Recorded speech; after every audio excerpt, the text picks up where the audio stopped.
বর্তমান বিশ্ব এমন একটা জায়গায় দাঁড়িয়ে আছে যার প্রত্যেকটা ডিপার্টমেন্ট ফিতনা এবং ফাসাদ দিয়ে ভর্তি। যে কোনো টপিক চুজ করেন, পরিবার, সমাজ, ধর্ম, রাজনীতি, অর্থনীতি, এমন কোনো সেক্টর নাই যেটা এখন ফিতনা এবং ফাসাদ মুক্ত। প্রত্যেকটা সেক্টরই ফিতনা এবং ফাসাদ। ফাসাদ ধর্মের মধ্যেও আছে, ফাসাদ আজকে পরিবারগুলোর মধ্যেও আছে, ফাসাদ এখনকার সমাজগুলোতে আছে, অর্থনীতির মধ্যে আছে এবং পলিটিক্সেও আছে।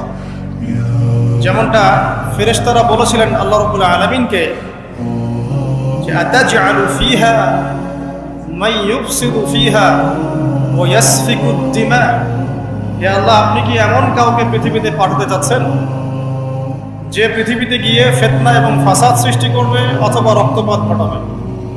কার ব্যাপারে কথা বলা হয়েছে? আদম সন্তানের ব্যাপারে।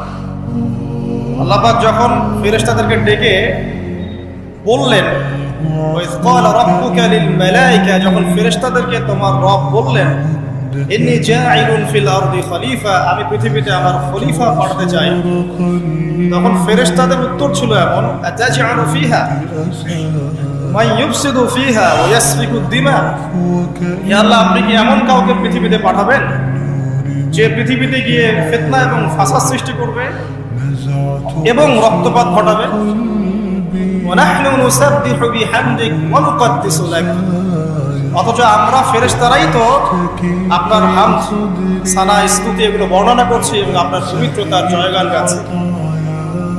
আল্লাহ পাক তখন বলেছিলেন যে ইন্নী আ'লামু মা লা তা'লামুন, আমি যা জানি তোমরা তা জানো না।